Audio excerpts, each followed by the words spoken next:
fiction, science fiction, horror, fantasy, crime, LGBT, thriller. You have now entered the House of Mystery with your hosts, Eric Shapiro, David North Martino, John Copenhaver, and Al Warren. Heard on KCAA 106.5 FM Los Angeles, 102.3 FM Riverside, and 105.0 AM Palm Springs. Welcome back into the House of Mystery. I'm Al Warren. Mr. John Copenhaver's here. How are you doing, John? I am doing well, Al. How are you? Well, I'm okay. Been busy as usual. You know how things go. So did you watch the Grammys? I did not watch the Grammys. I don't get particularly interested in the Grammys. I feel like all the music I listen to is not, well, it's just really not being represented by the Grammys. So yeah, I kind of stay away because I just don't have a strong enough opinion. I don't have a horse in that race, I guess, is a way of putting it. yeah. So you don't know anybody that's nominated or wins, you know, for the most part, or it might be a few of them, but I know what you mean. It's kind of different and stuff. And then I see, boy, people are sure mean. They're sure saying bad things about, I think, Madonna and of course, the other one too, the guy with the Satanist thing they're saying and stuff. It's just really weird how. Oh, really? God, maybe I need to dig into some of the chit chat about it. That's always interesting. Well, it's interesting, but don't get in. Just stay away. Don't get involved because the people are throwing stuff at each other. It's just pretty nasty, and I don't quite understand it actually. Whatever, let people do what they want to do, and but that's how it is. It's the world today. Indeed. Well, and I guess the world was, the U.S. has had problems like this all along, and today we're going to get into a book and an author that talks about this and kind of has this as part of his historical mystery book. Now, it's book 3 of the Gideon Stoltz Mystery, and it's called Lay This Body Down, and the author is with us, Charles Fergus, so we're glad you're here. I'm very happy to be here today, Al.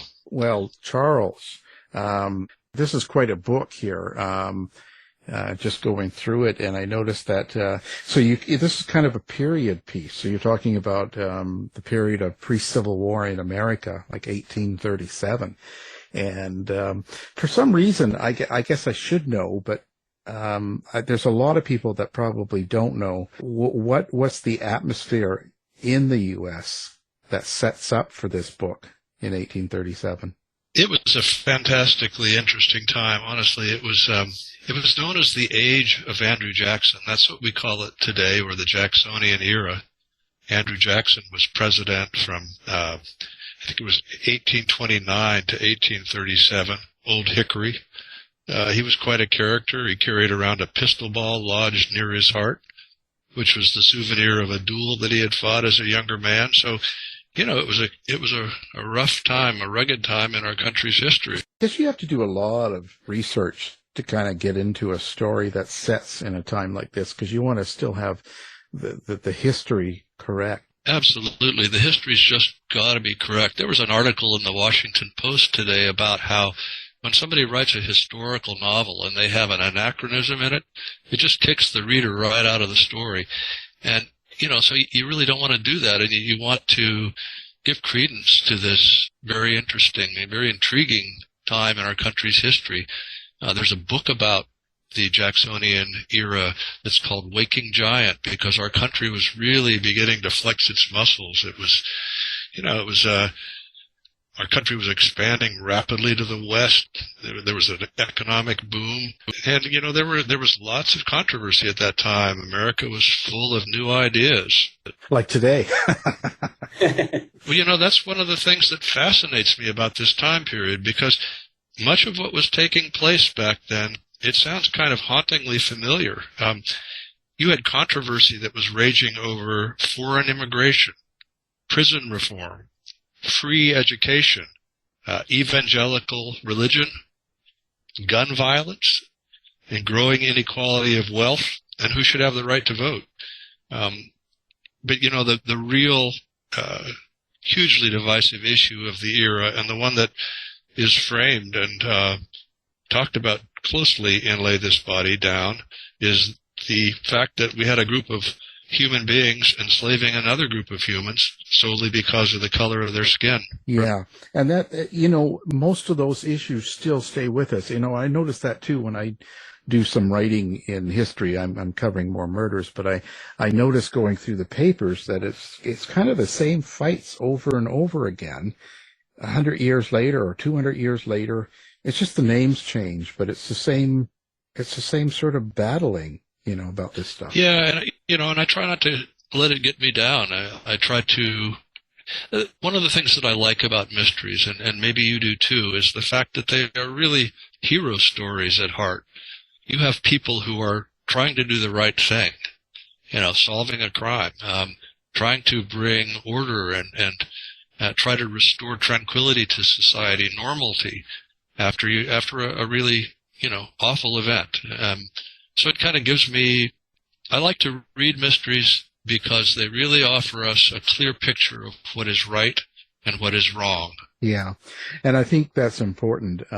It can get you down, but in a sense, I think that it's just human nature that each generation that comes up, they're going to keep dealing with this because, who knows why, but it's been going on, it seems, for a couple hundred years, and it's not, it doesn't change. It's very slow, I guess, the change. It takes time. It takes generations, but now you center around, you talk about, I guess your main character here, who's, I believe in Pennsylvania, and I believe he's like a sheriff, Gideon. He's got to, the question is to choose to uphold the federal Fugitive Slave Act of 1793 or defy it, because it's a racist law. And so that's kind of the center of his I guess his choice that he's got to make through the book. That's right. Al, in 1780, Pennsylvania passed an act for the gradual abolition of slavery. And then they passed a Fugitive Slave Act in 1826. And the Fugitive Slave Act of Pennsylvania was in direct opposition to the federal Fugitive Slave Act, which really required law enforcement officials to aid people coming up from the South, bounty hunters or enslavers who were trying to get back folks who had courageously fled from slavery in the South and had come to Pennsylvania as a free state. So yes, Gideon Stoltz he's torn here. He's got a boss, his boss, who is the county prosecutor, telling him, well, the federal law takes precedence over the Pennsylvania law, so you have to help these people who are coming north and searching for an escaped young man who Gideon happens to know. This young man actually appears in the second novel in the series called Nighthawk's Wing, and I realized that I could bring him to life in the third novel. So I tell his backstory, how he left a plantation in Western Virginia and made his way into Pennsylvania, and how he's now in the town where Gideon Stoltz upholds the law. With something so sensitive like that, how do you get into the mindsets of your characters? Like, how do you get into the conversations that they have the between each other, and how do you decide how and who they're going to be and how they're going to talk and stuff like that? That must be a lot of soul searching in a way. Well, to make yourself familiar with what a person might be like, no matter what that person's color may be or that person's situation in life, you have to think about it a lot. You need to read sources from the period. For instance, in the case of the young man who I portray as having departed from Virginia to try to come to a life of freedom, You can read travelers' tales and you can read narratives that were written by folks who did escape from slavery. So you try to put yourself in their shoes. You try to bring empathy into the whole way that you think about the character. And I know that one thing I do in order to try to really get a feeling for my characters is that I write a biography from the character's point of view. I use the character's voice. I actually have the character sometimes address me directly. And so after I've written these bios for various characters, I then have a really good sense of what they're like, what makes them tick, what they may be afraid of, what they yearn for. And then when these characters get together, when they interact with one another, I think that their actions will be more natural and will really flow from their own personalities and will strike the reader as something, yes, this could have happened. Do you have a tough time getting into the head of someone that's a little bit more evil or someone that's quite a bit different than, let's say, who you are? Well, I don't know if this is a comment on myself, but no, I don't have much trouble doing that. No problem. One thing that I do is I sometimes get a photograph. I find a photograph from the 1800s, let's say, later 1800s, because in 1837, photography was not yet on the scene. But I will use that photograph to envision my character. And I think that kind of helps me get into the character's point of view, really figure out what makes the character tick. If I can look at an image and think, okay, this is what I'm envisioning for this particular character. One thing, I'm also a historical fiction writer and write historical mysteries. And do you ever struggle with sort of the, needing to keep something historically accurate, but also appealing to kind of modern sensibilities? Like, it feels like a balancing act, but I wonder if that's something that you struggle with too. Absolutely, John. There's a real pitfall in writing historical fiction, and since you write it, I'm sure you're aware of it too. But that's the info dump. You want your book to have interesting aspects of history in it. You want to make readers, sit up and say, oh, wow, I never knew that before. But it always has to be in service of the story. So the other day I was writing a passage and I realized, you're just presenting too much info. This is more than the reader wants to know. And so you develop a sense of what to leave out as much as what to put in. And when you put it in, what I try to do at least is to integrate it with either conversation, dialogue, or with action, so that it's not that, just great dump of information that the reader has to wade through and that may kick the reader out of the story.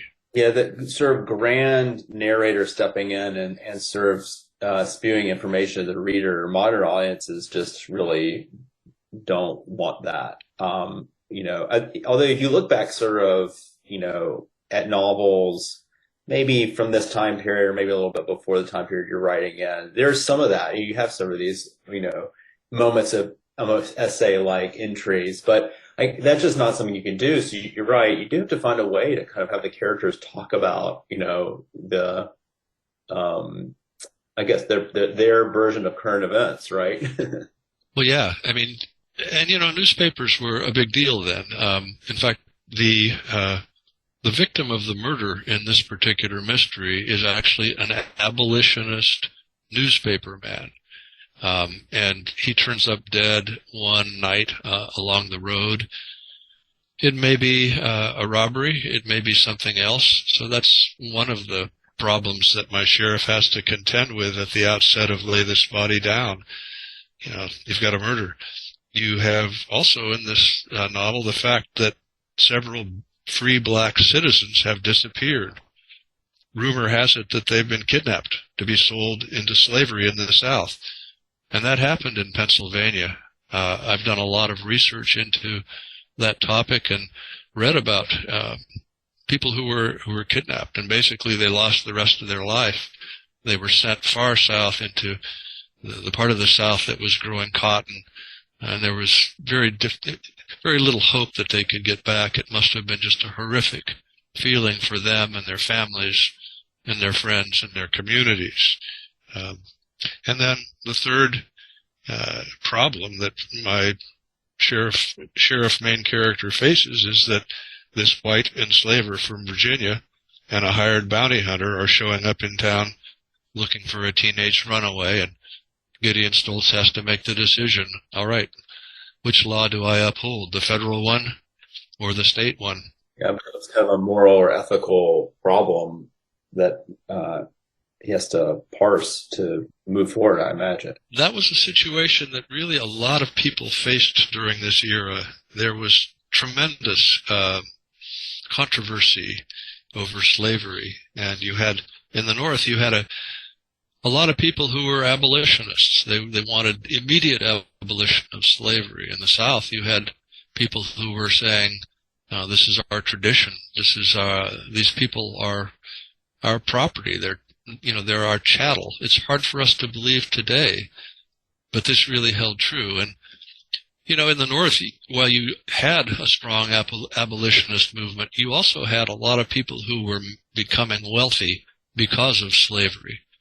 And those people were the folks who owned factories that took southern cotton and wove it into cloth. I live in New England, and we have a lot of New England mill towns where the town's wealth was really delivered during the pre-Civil War period, and you see big, beautiful buildings that were put up by folks who owned textile mills. Well, where did the cotton that was turned into cloth in those textile mills come from? It was grown under slave labor in the South. We have to keep these things in mind as we look at the way our country is today. Yeah, you must see things quite a bit differently than a lot of people just having the background. How does one of these books, when you put it together and do the research and finally get it down on paper, how much does it change you? Wow, that's a really good question. Al, you may or may not have seen this on my website, but many years ago, more than 25 years ago, I actually lost a family member to a murder. And so one of the things that I wanted to do in writing this series was to honestly portray what the phenomenon of murder does to the survivors, not just to the victim, obviously, but to the people who are left behind. And this would be family members. This would be members of a community. It would even be the people who need to work hard to try to solve the crime and to bring a murderer to justice. So I would say that was the large motivation behind my first novel, A Stranger Here Below. And what I chose to do was to give my main character the backstory of having lost his own mother to a murder when he was 10 years old. Yeah, and I can totally relate to that. I write some true crime, and one of the books I did recently was that.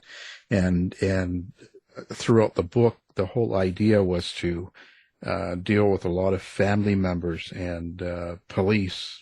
Everybody, it was more about the effects of the murders that happened than the murder itself. And I understand totally what you're saying. I think it's a truly important part of a crime like that a lot of crime writers don't do. Like, they focus just on the gore and not the effects. Or they write what's known as a cozy mystery that doesn't focus on the gore. It doesn't focus really on the effect. It's kind of an esoteric sort of an action to write, and it doesn't really begin to present the truth behind what murder really is. And so when you put together a book like this as well, do you have like a subtext or some sort of a a meaning that you want people to take away from the book besides the story itself, besides maybe the murder being solved and what happened and things like that? With these Gideon Stoltz historical mysteries, I often look at one concept that I want to get across, one aspect of history from the Jacksonian era that I think is important and that I think people will be intrigued by. My main character, Gideon Stoltz, for instance, he is Pennsylvania Dutch, which means Pennsylvania German. And his family has been in Pennsylvania for many generations, but he still speaks German, at least he did when he lived in eastern Pennsylvania before coming west to this county where I have placed him as the county sheriff. And so what I've done in that case is looked at the issue of immigration, the issue of people who are different coming into an area and how they are othered, what they are seen as, how they are looked at by local people. And then, of course, in Lay This Body Down, the enslavement of human beings. That chapter of our country is something that I work to get across. I happen to be doing the research right now and writing, actually, in the middle of writing, a fourth novel that's called The Solitary, and it deals with counterfeit currency, which was a huge problem in the 1830s because we really did not have much gold or silver here. The California gold strikes hadn't taken place yet. The U.S. was relying on Spanish, Portuguese, and English coins mostly. And then there was this great industry of printing counterfeit bills and putting them into circulation. So I try to pick an interesting or an intriguing aspect of history and bring it to the forefront within the service of a story. Well, what is it that attracts you to these aspects? Like, how do you find them? How do they come up into your attention, and you decide what makes you write it into a story? It really comes from reading. I read extensively about the Jacksonian era. That book that I may have mentioned earlier in the show called Waking Giant by David S. Reynolds. It's kind of a very lively history of the Jacksonian era. And so when I read a book like that, I kind of keep my ears pricked up. What here could go into a novel? What would be intriguing for a 21st century reader to find out about the way life was in the 1830s, the things that were going on, what was making news back then? And your main character, Gideon, so where did he come from? Gideon Stoltz is Pennsylvania German, and he grew up in a county in eastern Pennsylvania in the general region of Lancaster, Pennsylvania, which still has a great number of folks with Pennsylvania German backgrounds. So he came from the eastern part of the state. He more or less got onto his horse and he rode her west, and well, he didn't make it all the way out to the Iowa Territory, let's say, but he came to rest in a very backwoods county in the center of Pennsylvania, which I call Colerain County. And it's 80 miles north of the Mason-Dixon line, which is, as we know now, the divider between the North and the South. And the states above the Mason-Dixon line were largely free states, whereas those south of the Mason-Dixon line were slave states. So Gideon would have come out of a farming culture. He was a farm boy, pretty big, pretty strong, not terribly sure of himself as a sheriff. The way he became a sheriff was that he was hired as a deputy, and then the sheriff who had hired him fell over dead with a stroke of apoplexy. Now, the sheriff in Pennsylvania is an elected office, and Gideon must be doing a pretty good job because he was just elected sheriff in the fall of 1837. How do you experience your characters? When you're writing, do you hear them? Do you see them? Like, I ask that because we get, a lot of fiction writers have their different experience. So what's yours? Oh gosh, sometimes they torment me. Like I had a friend ask me do your characters ever keep you awake at night? And I would have to say that yes, they do. I'll be drifting off, just about getting asleep, falling asleep, and I'll have to get up and write down something that some character has suggested to me. You'd better put this in the story. Well, as long as they're not waking you up at night and telling you to do bad things. Thank goodness. So you've written a lot about wildlife and nature as well. How does that influence your writing of fiction, and maybe your writing of historical fiction? Curious about that. Yeah, I've had close to 20 books published, nonfiction works having to do with nature and the outdoors and wildlife. And I think what it does is it helps me to really paint a picture of a place that was largely natural at that time. In the 1830s, Pennsylvania was still heavily forested. The word Pennsylvania means Penn's Woods. And it's nice to be able to have a background of knowledge about nature that you can use to really create a strong sense of place. And one of the things that I do when I go back to Pennsylvania, which, I live in Vermont, but I try to make it back to Pennsylvania usually once a year. One of the things that I do is that I go to some natural areas where there are still patches of the original forest called virgin forest, and to actually be in these places and soak them in and realize that Gideon Stoltz could have ridden his horse through an area like this on a road, let's say, that wound through a stand of huge old hemlocks and white oaks, and really get a feel for the land. So I guess what my background in nature just helps me create what I think is a convincing sense of place for the reader. Kind of related question a little bit is, and it's something that I'm always struggling with writing historical fiction as well, is the forensics of the time period. So, when you're going to solve crime, in mid-19th century, like what sorts of forensics are available to you, if any? Yeah, John. Actually, it simplifies things for me. I don't have to worry about CCTV. I don't have to worry about, getting my cell phone out or having my character text somebody else. No, it was a much simpler time. It was a much more difficult time in many ways to try to be a law enforcement person. Because there really were, fingerprinting was never even thought of. Even at that time, germ theory had never been thought of either. People got sick and they died. That was just the way it was. So a different era altogether. And a sheriff had to rely on his brains. He had to rely on his powers of observation. And sometimes he had to rely on brawn too. He had to, not be completely averse to using violence, if that's what the situation called for. Yeah, I mean, it's just fascinating because it is, although you leave the confines of the cell phone and technology, which I think often frustrates a lot of writers, particularly the cell phone, because you can look up anything on it. But then you're sort of confined by another set of like limitations.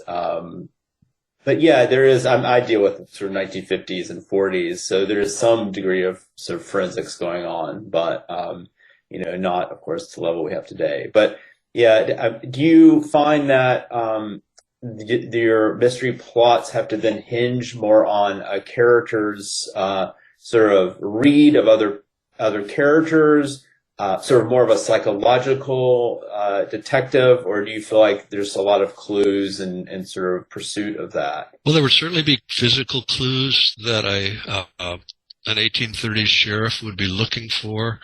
I think that the reading of another person in a conversation, or if you might want to call it an interrogation, I think that probably a lot of that is very similar to what goes on today. I think that law enforcement people have to have that, almost a sixth sense about whether a person is telling the truth or not. You can look at cues. You can look at what a person's doing with their hands or, with their feet, what their eyes do when they're, answering a question or evading a question or whatever. But, I think that in the 1830s, it was simpler. It was difficult.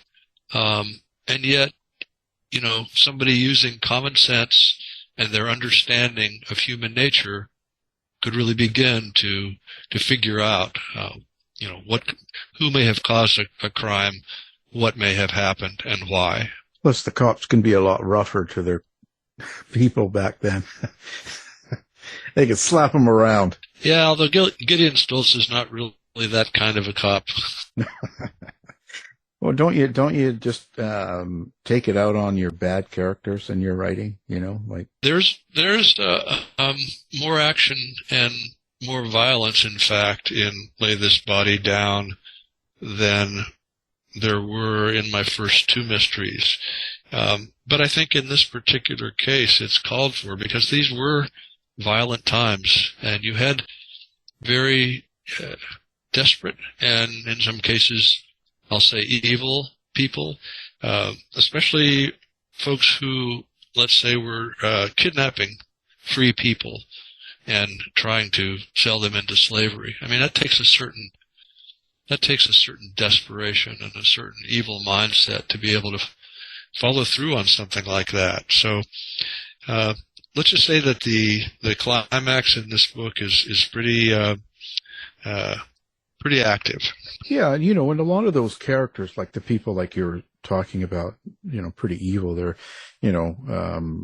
kidnapping and selling out these people as slaves and stuff like that.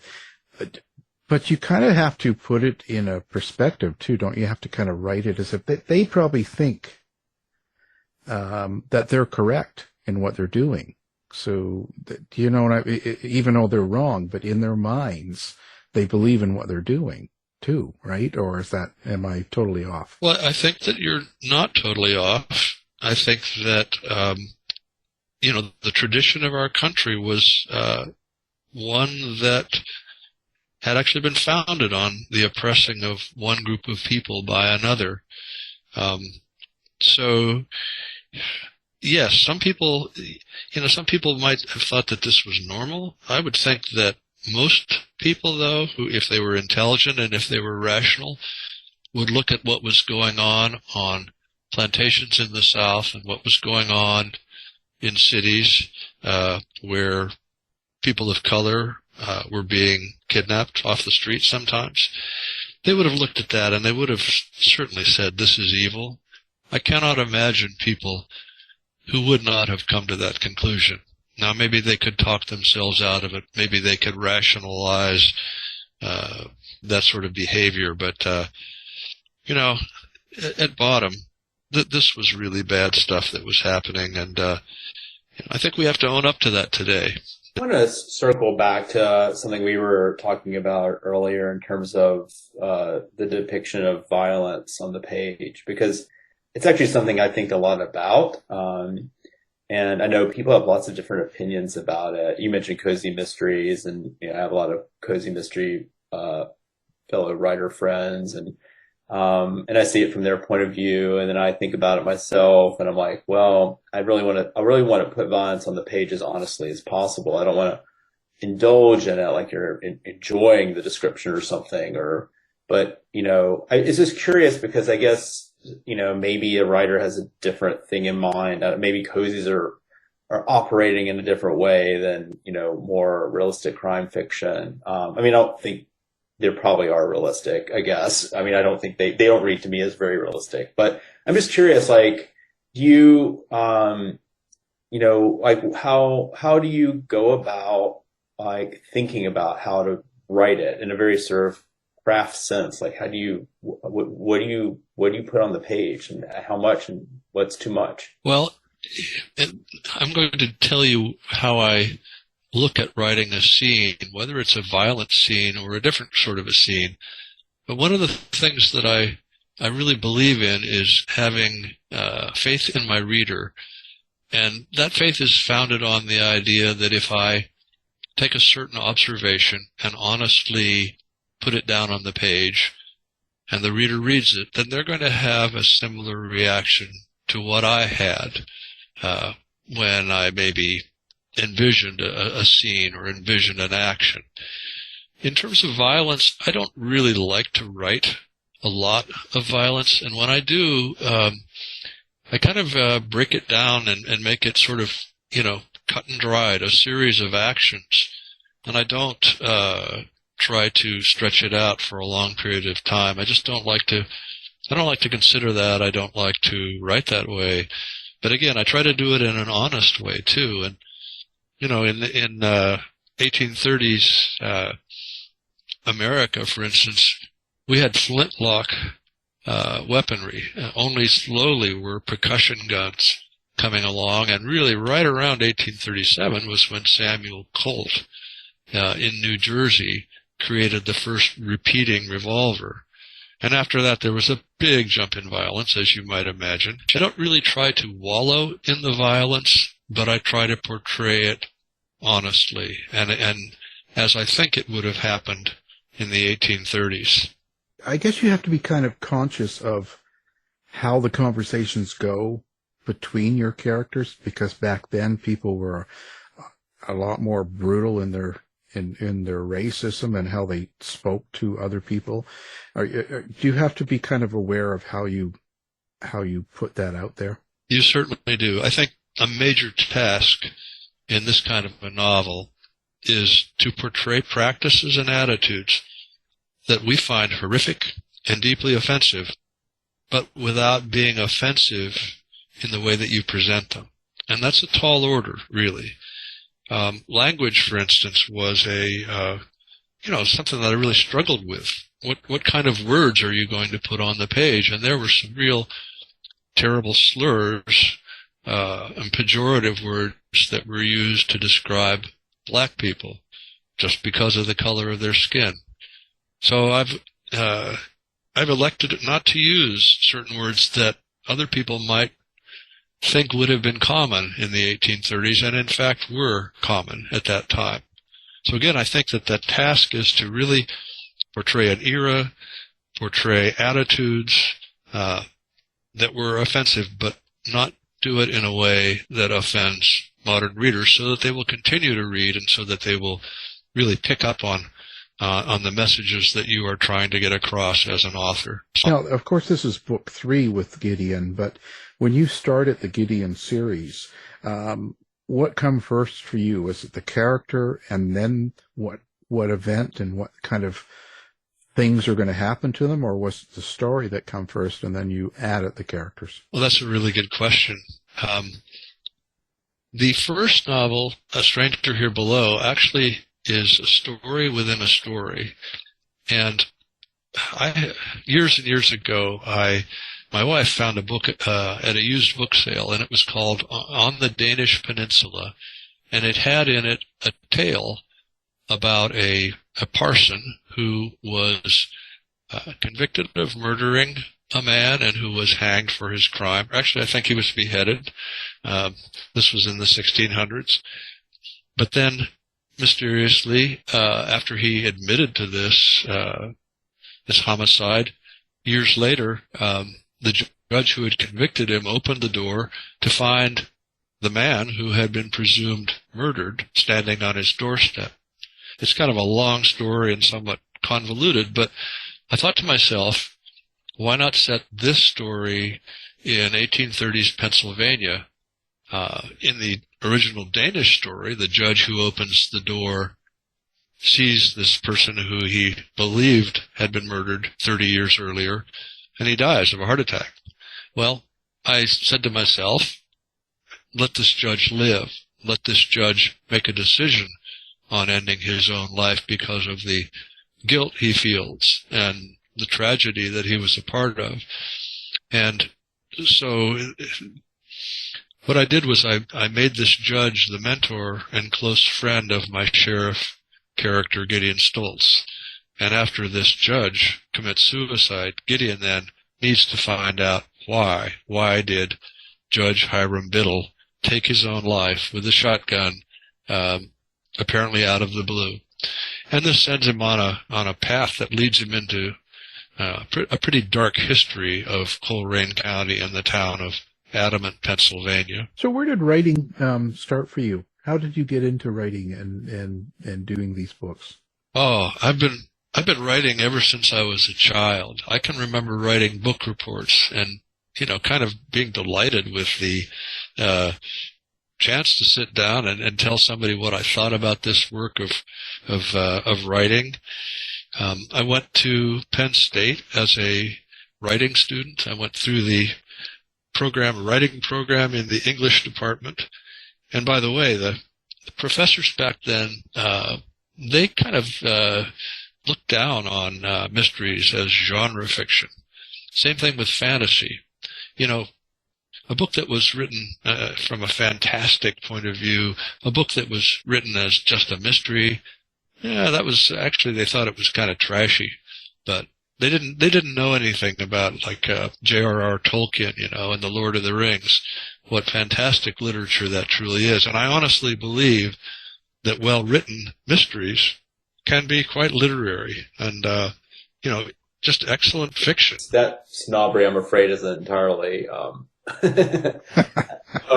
It's still with us very, very much. But there have been sort of progress, I think. I'm also a teacher, professor. I'm really curious about I know you've done a lot of research about the time period, and you've read, I guess historical documents from the time period. But do you have any writers from the mid-19th century that you go to and read as sort of inspiration? Honestly, I don't, because I cannot read fiction in the style that was being used in the middle of the 1800s. Dickens, I just can't do it. I don't know about you, John, but I do tend to read modern novelists, and in many cases their novels are set in the 1800s, but I don't deeply read from that era itself. Some of the novelists who are working today or have been working over the last several decades, whose writing really appeals to me, one is James Lee Burke. Terrific descriptions of the land and the sky and just really awe-inspiring villains. It's a pleasure to read Burke's works. Historical novels by Paulette Giles. I like them a lot. And I guess my all-time favorite historical novelist is Patrick O'Brian with his Seafaring series. Yeah, I mean those novels from the 19th century can be some work. I know I'm very much a nerd when it comes to that stuff, but I don't know if they tell us a lot about how to write a novel now. I think readers today have shorter attention spans, and fewer would be willing to really read lots and lots of words to get to the point. And that's one of the things that I like about mysteries. Mysteries tend to be taught. To be tightly written, and they move right along. And so they're stories. They're stories that have a beginning, a middle, and an end, and they just tend to be very well paced. So I read a lot of mysteries. I like them, and maybe that's why I write mysteries too. I had a friend who once told me, he said, "I think you are writing exactly the kind of books that you want to read." Yeah, well, that seems like any writer should do exactly that. I think if you're not the number one reader for your own book, then I don't know. It might be difficult to like what you're doing. Right. Charles, do you have any social media set up, or do you have a website, or how do you like to interact with fans, or how do people find you? I have a website. Just search on my name, charlesfergus.com, and people who are interested can sign up for a once-a-month email newsletter about Gideon Stoltz and his life and times. There's news about my events. But what I really try to do is to write about the era and to make folks aware of some of the interesting information that I really wouldn't dump into a novel, but that I think folks would be quite intrigued to find out about. I know, for instance, I have a a blog post on medicine in the early 1800s, and it's pretty scary, really, to read about it and to realize just how easy it was for somebody to, get a cut on their hand and end up dying of the infection, or to have a family with 5 children at the beginning of the summer and end up with only 1 or none at the end of the summer because of dysentery or the bloody flux or another disease. So, if you sign up for my newsletter, you'll be getting some interesting stuff about the 19th century, as well as news about Gideon Stoltz and how his mystery books are doing. And of course, we'll have that up on our website as well, so people can find it with one click. Make it easy, you must have been writing this over the COVID too. So how was that for you? Does things like COVID and stress and all the weird stuff that goes on outside of your door or in the States at the time affect you in your writing? Yes, it certainly does. I think a lot of people in this country have been bothered by, depressed by some of the events of the last 3 or 4 years. Maybe what I'm doing here is actually escaping from those events by going deep into my fiction. I can sit down at my desk and I can kind of forget about all the Sturm und Drang that's going on in the world today, and I can involve myself with a simpler time period and ride a horse alongside a county sheriff who has to use his wits and his strength and his intuition to solve crimes. I will say, too, that I did a very extensive book tour for A Stranger Here Below. I think I did 23 events for that first novel in 2019, which was pre-pandemic. And then when the pandemic came along and my second novel came out, it's called Nighthawk's Wing, I really didn't do any events. I did some Zoom programs, but that's not the same thing as doing a reading in a bookstore or a library and having a chance to get to meet the folks who are buying your mysteries. Yeah, it's quite a different thing. It's a whole different thing doing the Zoom and pandemic and all that stuff like that. It's kind of it's a new way of approaching. Well, yeah, and I think too that somebody who sits down and watches a program on Zoom, it's kind of like watching TV. They are not motivated to get up and then buy your book from you, right? And get it autographed. Yeah, and then they don't always buy it. When they do, they don't always buy it from the bookstore that's sponsoring the event, which then... Well, that's right. Yeah, they buy it from that huge amoeba that will go nameless. Yeah. Yeah, unfortunate, But so what's next? What's coming up after this? Well, I have this book that I'm working on right now. I got, about 900 words written today, which for me is a good day. The novel, it's the 4th in the series. It's called The Solitary. And actually what it does is it almost becomes more of a thriller than a mystery, because the reader knows from the very beginning of The Solitary who the villain is. And the reader travels along with the villain and is inside of the villain's mind when he does some things that are pretty horrendous. But Gideon, of course, doesn't know this. Gideon Stoltz, my sheriff, he meets this person, but he's not aware of what a psychopath this person is. So that's what's online right now. Like I said, I got 900 words written today. And, if you think about it, if you write 1,000 words a day, you can write a book inside of 3 months. So that's what I'm going to try to do, finish that book up, and then I'll see what's next in line. Well, it's certainly been a great conversation. We're glad you were able to come on the show.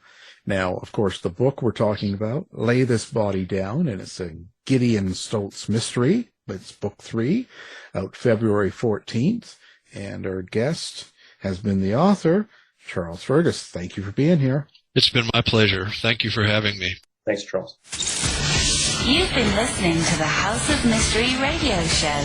To find out more about our guests, hosts, or shows, go to www.houseofmystery.com. Show's over for now. Was it as good for you as it was for me? Well, good night. This has been a production of Something Weird Media. I'll be back.